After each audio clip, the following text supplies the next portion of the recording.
And today we are like in a little garage, and look how many fishing stuff are here.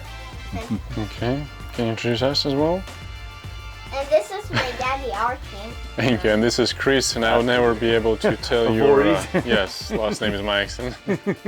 But yeah, it's a nice place, little garage with a lot of fishing lures. And to be honest with you, we are kind of for a business trip here, but literally for a fishing lesson. All right, because I saw some pictures on your Facebook with like really big fish you're getting here, and that's what I never. I mean, we caught some redfish, pretty big one. She caught a shark once, but that's about how far we went. Yeah, well, I'll take a lot of these down to like South Florida and fish along the inlets there and catch, and catch sharks, tarpon, redfish, snook, so I do a lot of that fishing. And I guess it's pretty deep here, or is this? Yeah, so I mean, it depends where you're going. So a lot of the bigger fish are in the deep water. So that's what I kind of specialize in. These lures here that I call a trawler. So these will go down to about 25 feet. So all my fishing is done from the surf. So I'm standing in the water fishing. So these ones here will go down about 25 feet. For the water right here, it's a little bit too deep. These won't. They'll get hung up on the bottom. They'll hit the bottom. They run a little bit too come off. Yeah, the reason I'm asking about the depth because we are on the Tampa coast, so west coast of Florida, and it's really shallow. I mean, you gotta go like 20 miles offshore to get really deep sea fishing. Yeah. And I lost so many of those. I mean, I see the collections. I guess you're making more than you're losing. Yeah. Well, I sell them as well. So right now I don't have that many because usually, like, the demand is crazy right now. So it's just they go like really fast. So this is what I've got right now, but these will go. They'll be gone as soon as I put them online. Okay, but as I see, so you're doing it from scratch. You have the piece of wood here. Yeah. Right? So it starts off. I usually buy like a 2x8, true 2x8 lumber. That's like 16 foot. Try to get one piece of wood so it's consistently, the grain is consistent, so each of the lures is going to be consistent. Then I rip those down into smaller blocks. And then on this machine, so this is a duplicator, this is a lathe. So this will, I'll create a template. This machine here will trace that template. It's all hand driven, so you're working everything by hand, and it'll trace a template.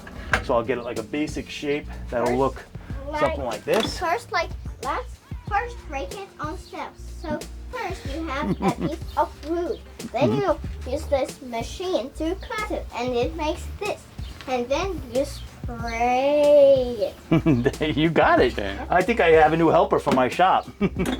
But yeah, she described it. That's you'll seal the wood. So I'll seal it with like an epoxy. I'll mix 2-part epoxy, and I'll actually submerge the whole piece. Like these aren't clear yet. So this is Alaskan yellow cedar. So I use mostly cedars because they're pretty rot resistant. So I'll submerge this. I'll heat this plug up. Maybe we call these plugs. The guys that fish from the surf. So and I'll submerge that in the epoxy and let it absorb it. Then I'll hang it up in the fan and let that dry out for like 2 days. Sand, prime, all the steps. But yeah, it all comes just from a block of wood. That's about it. And then these are in the prime stage. So these have all been, primed here. Use a lot of the candies, the Creatix candies and stuff like that. And yeah, it's pretty cool. Be careful, Daddy. So all the metal inserts, all you do is yourself?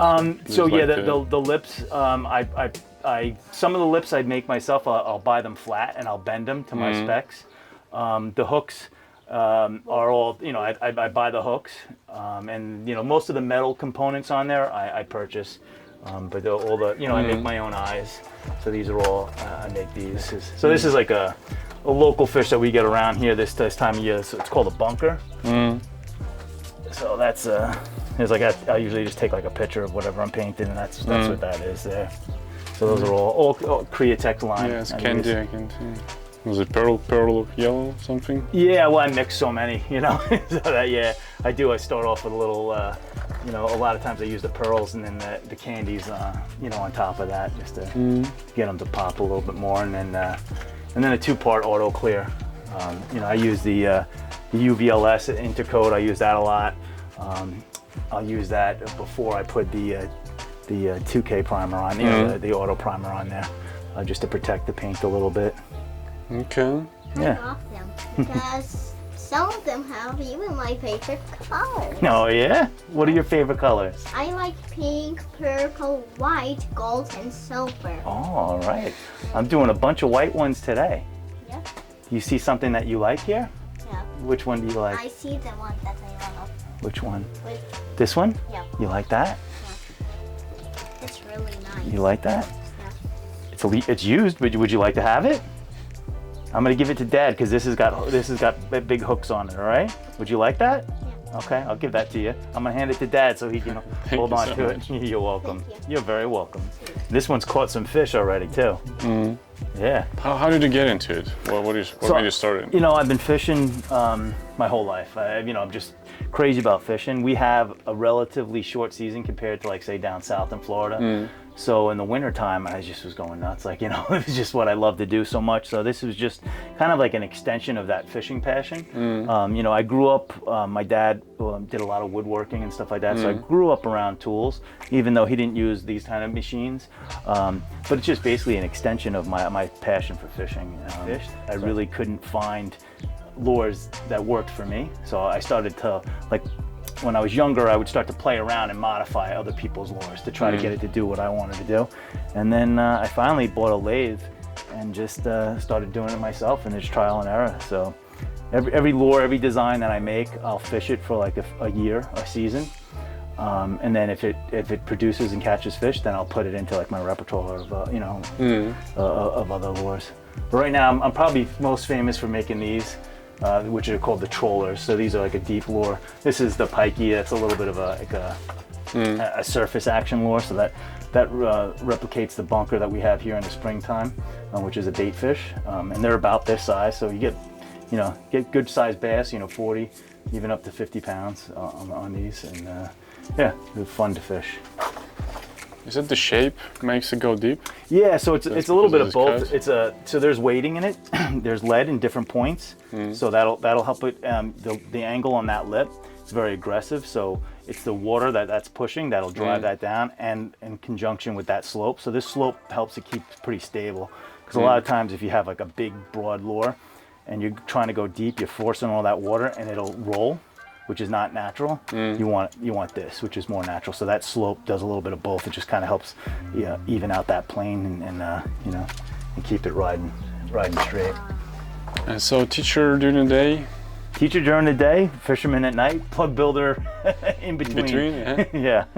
Okay, so you epoxy them for 2 days and then what? Yeah, so I'll sand them? Yeah, so I'll sand it. I use like a 220, like the red Scotch-Brite pads, I use that. I'll give it a light sanding. And then I use the auto-borne sealer as my primer.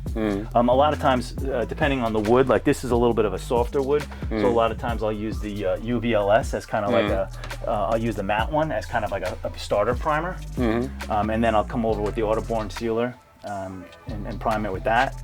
And then I do, like a typical base coat.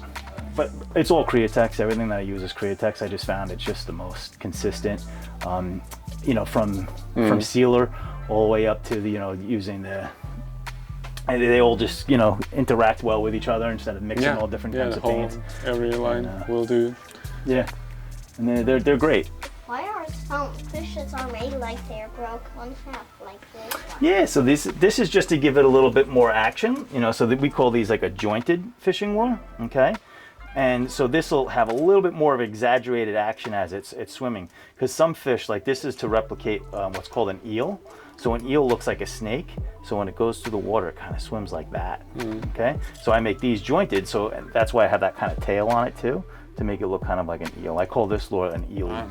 Would you like to head down to the beach? Yeah, we're gonna get to the beach definitely. Fishing lesson. You think so? You're not night fishing mostly. Anything you can catch during the day here? We'll try. We'll see what we can get. I mean, it's where we're at over here. I mean, if we traveled a little bit, like you go out east to Montauk right now, we could go get some big fish.